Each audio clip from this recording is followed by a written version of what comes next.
Okay, so we have this lottery going on, and the cost of playing is $1. They give us these odds, and they want to ask us how much we should charge for this jackpot. So if we charge $1, we saw that these random variables and expectation is really good in gambling. The fair price should then be expected value of a random variable x should be the $1 that we're paying. Okay, where x is our winnings here. So maybe this column will be our x, where we have $1 at 2 out of 5, 15, 3 out of 5, 500, 4 out of 5, and the jackpot is 5 out of 5, with the odds here on the right. Okay, so the expected value then is just whatever our jackpot is. We don't know what that is. Let's call it J times the probability of this thing is 1 out of 1,533,939 plus 500 times the probability of getting that, which is 1 out of 7,304, continuing on, plus $15 times 1 out of 78, 178, plus $1 times 1 out of 13. And all of this should equal $1. So just kind of combining this a little bit, what do we find out? 100 divided by 4. We have J over 1,533,939 plus 0.0685 plus minus 15 divided by 178 gives us 0.08443, and then plus 1 divided by 13 gives us 0.077 is equal to 1. Okay, so once we combine this, what we get is 0.0843 plus 0.0685. We get this is 0.2298. So we're going to go ahead and subtract that from each side, and we have J over 1,533,939 is equal to 1 minus this, which gives us 0.7702. And we can continue solving for J divided by this, so we multiply both sides by 1,533,939. And once I do that to both sides, what I get is approximately, right up here, J is equal to 118,1439.8 approximately, or 82. So the jackpot should be over $1 million. It should be about 1,131,439.82 cents.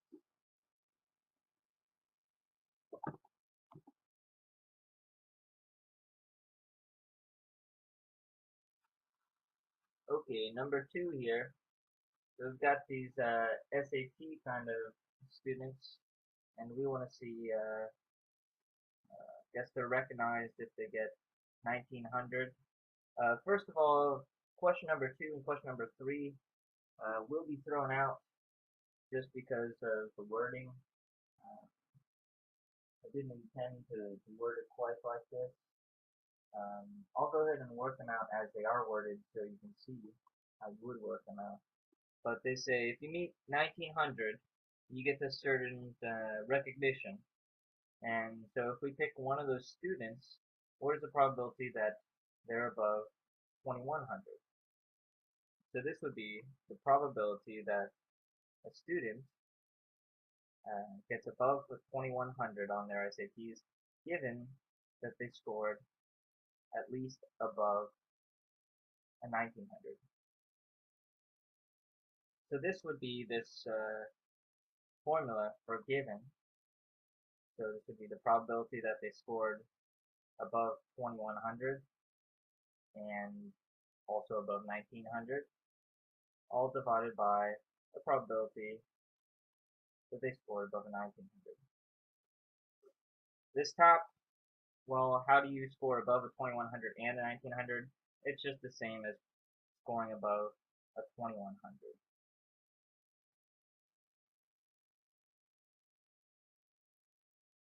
And so it sort of just becomes this sort of thing. From there, you'd have to use your z-scores. So this is, once we convert these, this is what the probability that z is greater than 2100 minus the average, which was 1500, divided by the standard deviation, which is 300, all divided by probability that the standard normal variable is greater than 1900 minus the average, which is 1500, all divided by 300. So this is probability that someone's score is above the random variable is standard random variable is above a 2, divided the probability that the standard normal variable is above a 1.3 repeat. And once you do these calculations, you have to look into your book, find the chart, and let's see. It should be 0.0228 divided by 0.03 divided by 0.0918. And once you divide those out,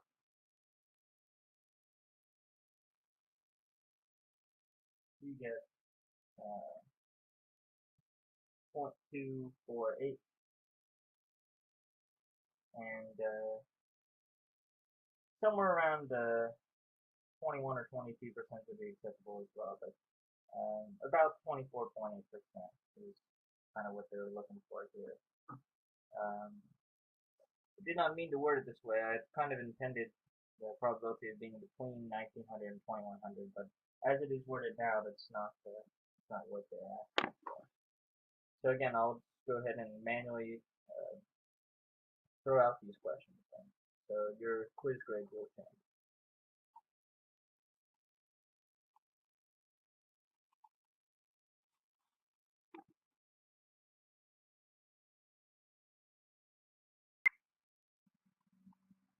So this is question number 3. Also, the way it's worded, the answer that's marked as correct is incorrect. You're given some speeds on a highway are 72.6 miles per hour on the average, with a standard deviation of 4.78 miles per hour. Speed limit is 70 miles per hour, and they want to know the probability that 5 cars pass and none are speeding. They tell us that these are assumed to be independent. So the way to work that out is the probability that one car is not speeding times the probability that one car is not speeding,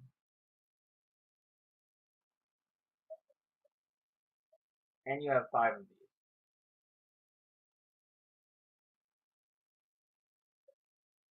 So 1, 2, 3, 4, 5. So really, it's this probability that one car is not speeding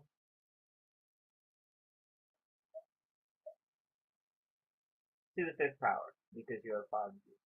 Or you can multiply it out times itself 5 times. So let's look at the probability that one is not speeding. well, they would have to be going less than 70 miles per hour. And we'll go ahead and standardize this. So this becomes 70 minus the average, which was 72.6, divided by the standard deviation. And once we compute this, you should get the negative 2.6 divided by 4.78. Should get the probability that this standard normal variable is less than negative 0.54. This is rounded to the nearest hundredth, so we can use our table. Of course, there's nothing extra to do. 0, 1, 2, 3, 4. This is exactly the number in there. Let's see, I forgot my powers of 5 here. So this is 0.2946 raised to the 5th power because we have 5 in a row that we want that aren't speeding. Why is it multiplication here? Just because we have independence, so we can write it this way. So this gives us 0.0022. So if you had come out with either one of these answers for number 2 or number 3, you're on the right track. However, if not, then that's okay because I'll throw them out. Not what I intended, and scale it accordingly. Alright, so let's look at 4 and 5. These are fine, however.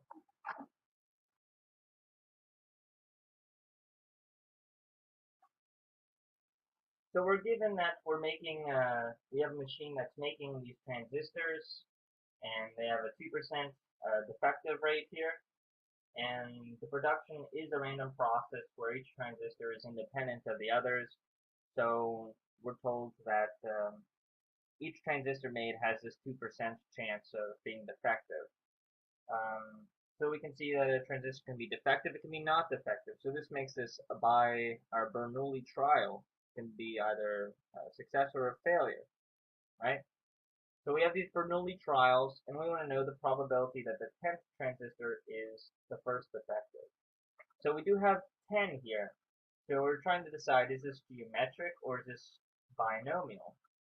But the 10th, this is the last one, is the first defective. We're not asking just one defective in 10. That would be binomial. But this is asking that the last one, the 10th transistor, is the first defective. So this is geometric.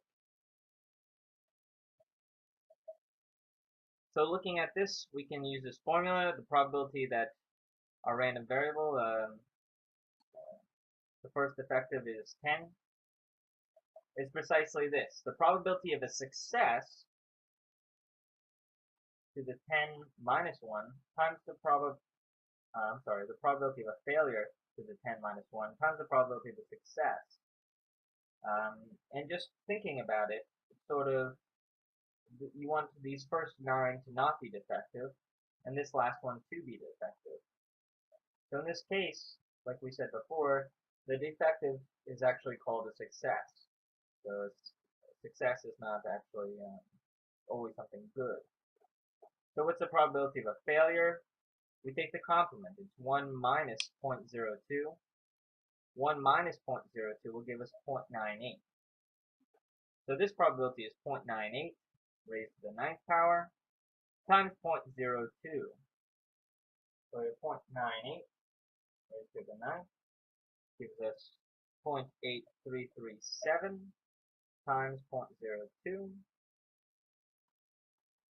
which gives us 0.0167.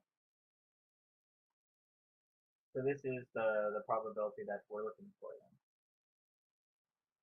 then. Again, how many do we expect before the first defect? This is something else. We would just take this probability of success, and the expectation would be 1 over 0.02, which gives you 50. So we would expect to go through 50 of these things before we get the first defect. Alright, so all because this is geometric, right?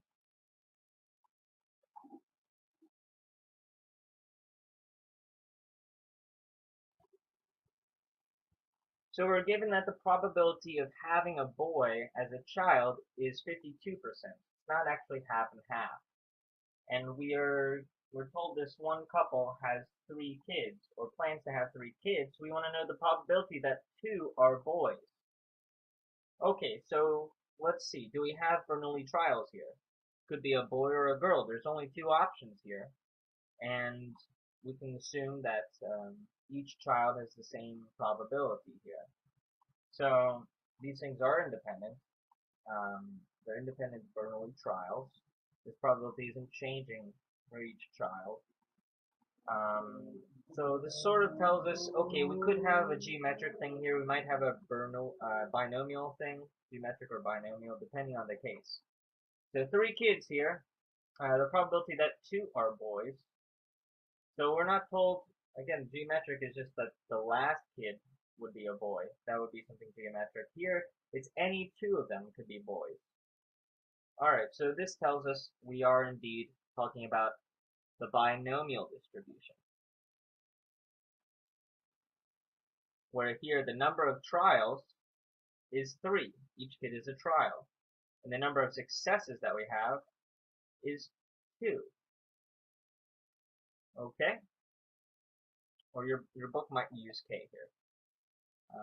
The probability that we do have 2 successes here, well, it's going to be n take, where they're calling this thing K, n take K times the probability of success. How many of them do we want? We want K of them. And how many failures do we have? N minus K. So in this case, K is 2. So we have 3 take 2 times the probability of success here. We're calling what we want here is that they're boys. So the probability of success here is 0.52.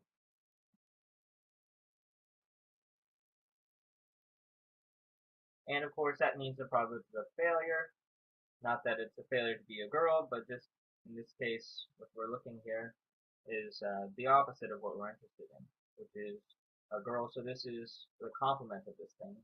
1 minus 0.52 gives us 0.48. And we said K here is 2. And if I put in a 3 here, this is 3 minus 2. 3 minus 2 is 1 though, so I'm just going to put a 1 here. Alright. So if you look in the formula, what this becomes is 3 factorial, all divided by 3 minus 2 factorial, times 2 factorial.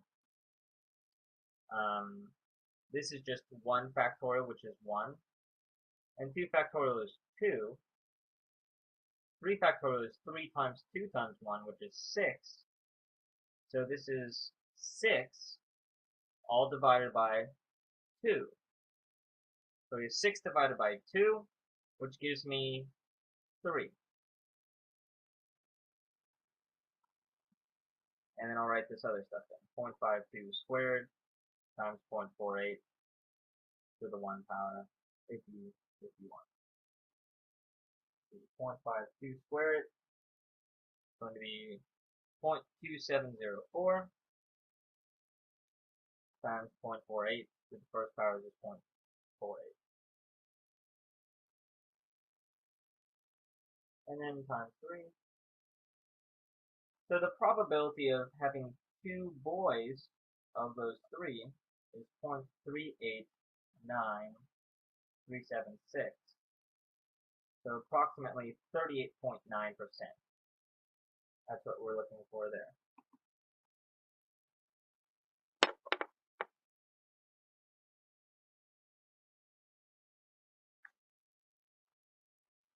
So we're given the same kind of smoked and not data.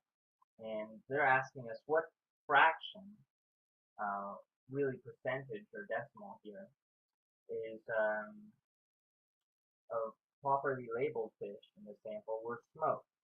So in the properly labeled, how many were smoked? So this is really conditional. Probability that were smoked, given that they were labeled. or properly labeled. So really it's as simple as this. We're given that they're labeled, right?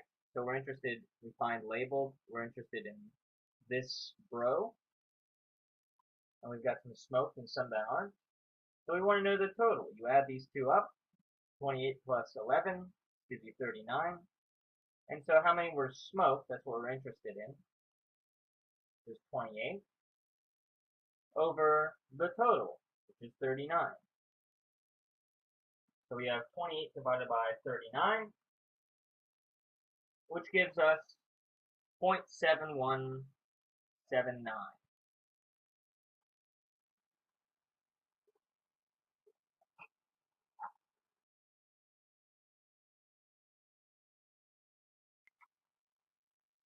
Find the IQR of this data. We have 1, 4, 5, 6, and 9. So just recall the IQR is the third quartile minus the first quartile. The second quartile we call this median. It means the same thing. So if we started marking these off, one for each side, we see that the very middle is the 5. This is this second quartile. This is where it's going to split. So we take this data and this data, and we find the median for each of these sets. The median here, there is no middle. So if we don't have a middle, remember we just take the average. So this would give us 2.5. This is the first quartile. The third quartile lies up here, which lies above 75% of the data. Again, there is no middle between 6 and 9. So you just take the average. This will give you 15 divided by 2, or 7.5. That's our third quartile. And so the interquartile range is the third quartile minus the first quartile. That's the 7.5 minus 2.5, giving us 5.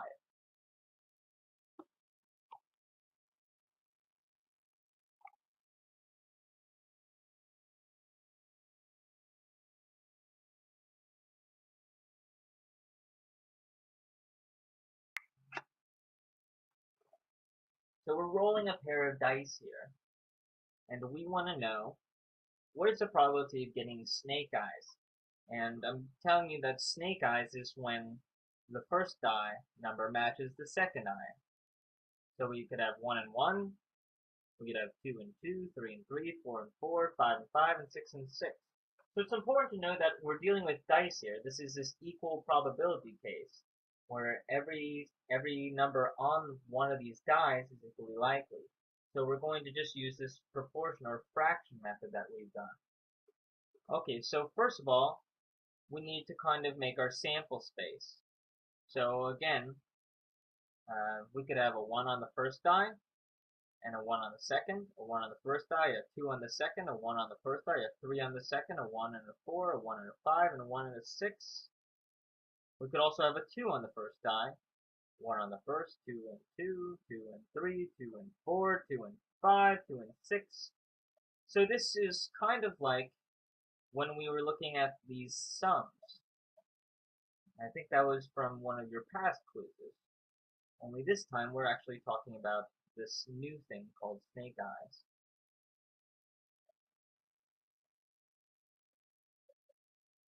So how many possible ways do we have this?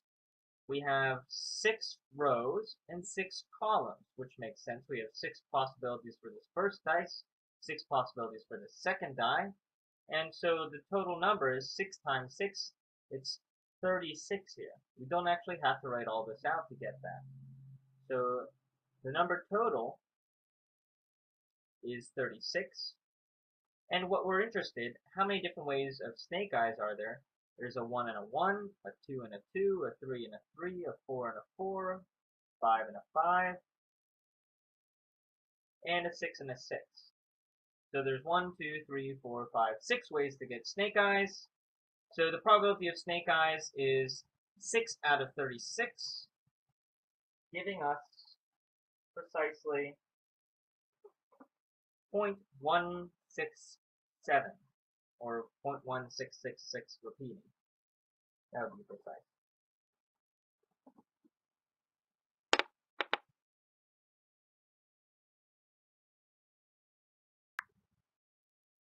We're given the probability of A, the probability of B, and told that A and B are independent, and asked to find the probability of A or B.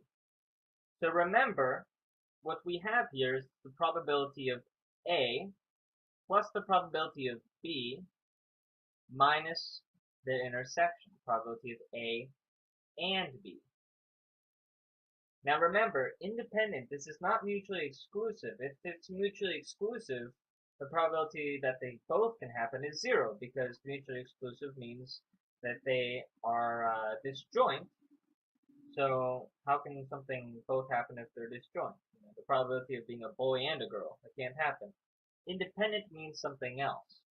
So we can rewrite this, the probability of A plus the probability of B, and we have to because we don't know this probability of A and B, but we are told that they're independent, so I know whatever this thing is, it's the probability of A times the probability of B. So, filling this in, we have 0.2 plus 0.5 minus 0.2 times 0.5. So this is 0.2 plus 0.5 minus, this should give us 0.1. And when you add this all up, you get 0.7 minus 0.1 gives us 0.6. So the probability of A and or B is here is 0.6.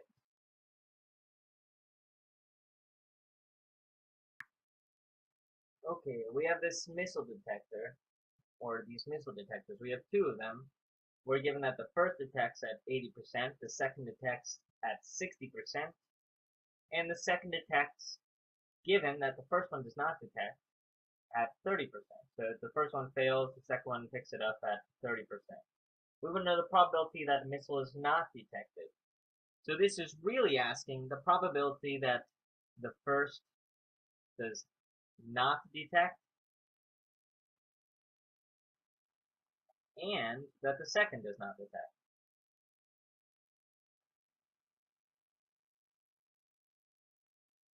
I'm going to show you two different ways to get this answer.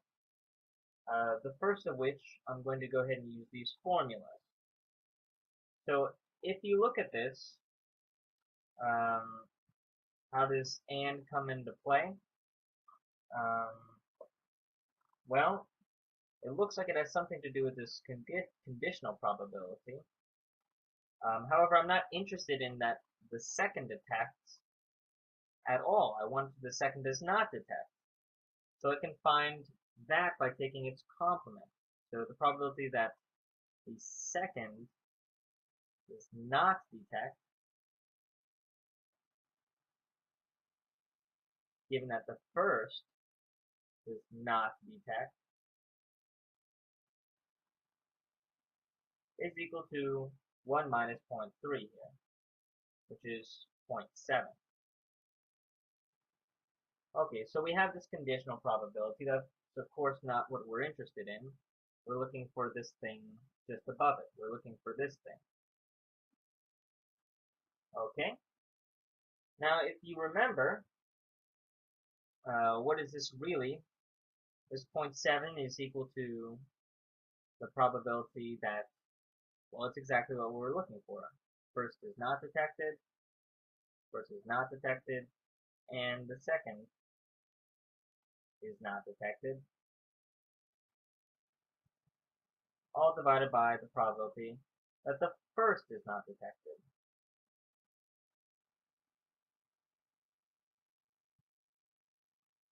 You can then rearrange this thing. So we have this conditional probability, using the formula for a conditional probability, writing it this way. Of course, this was 0.7, right? And this is what we're looking for, this numerator. Now, do we know anything about this denominator, the probability the first is not detected? Well, we don't have that, but we have the first is detected at 80%. So the probability that it's not detected is going to be 20%. So this is really probability of first not detected and second not detected, all divided by 0.2 is equal to 0.7. So you solve this thing by multiplying both sides by 0.2.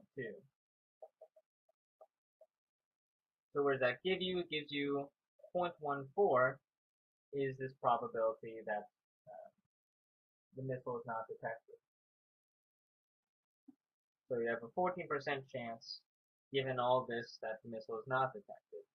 I want to go ahead and show you the second method. So let's say you are into drawing these tree diagrams. If you like the tree diagram method, that's fine too. If you do that, then you look at this information, and we would still have to find the probability that the missile is not detected and rewrite it this way. First is not detected and the second is not detected. Okay, so let's go ahead and start from here. So let's look at the first detector. We're given that it detects, so let's go ahead and we'll talk about the first. So yes, it detects at 0.8, which means no, it does not detect at, well, it's the complement, right? 0.2, it can either detect or not detect. Then it's going to branch out. Now we're talking about the second detector. This next piece of information tells us that the second detects, given that the first does not detect at this. So let's go ahead and say, okay, so given that is not detected, so now we're down here, the first one has not detected it. The second one detects it, so it does detect it, at 0.3. So given that it does not detect, down here it would be 0.7, right? We don't have enough information to fill these other two in, but we don't really need it. These are your conditional probabilities. And if you multiply straight across, you get, what, 0.2 times 0.3, which is 0.06, 0.2 times 0.7, which is 0.14. Order these boxes. This is the probability that the first one does not detect and the second one does not detect. So this is exactly what you're looking for. This would be the probability, well, this is given to you, or almost given to you. The probability that the second one detects and the first one does not. So you use this chart here. Again, this is why we kind of show this to you, because it's a little bit nicer than all that algebra.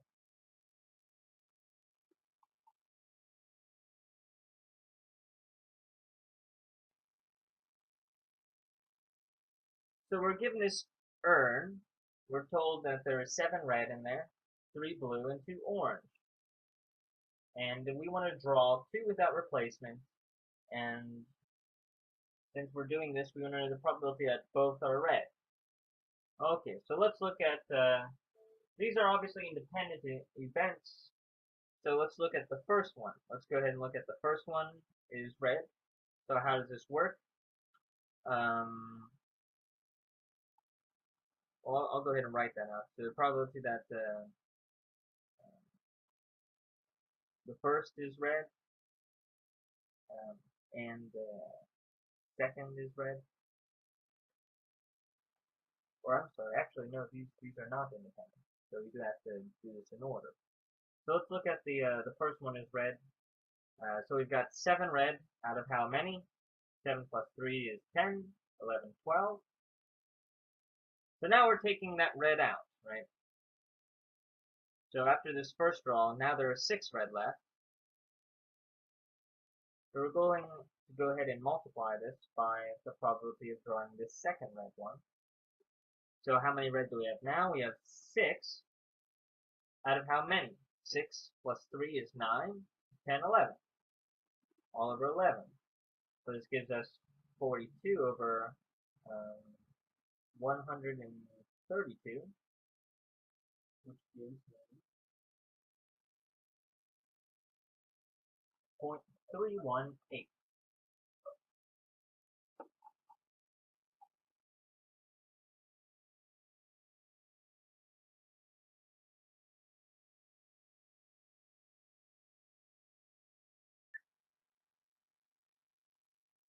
we're asked to find the mean here, which is just add them all up and divide by the total.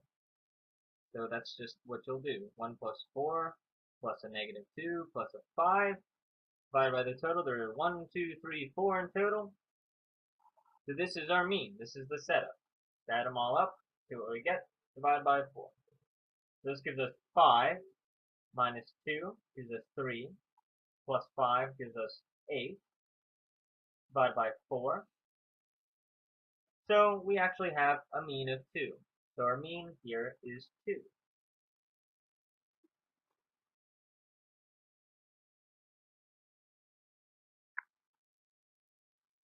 We want to go ahead and find the standard deviation of this thing. So here's how we do it. We found the mean in problem number 9. So let's go ahead and see what we get. We're going to do 1 minus the mean squared, and we're going to use the formula for variance for this.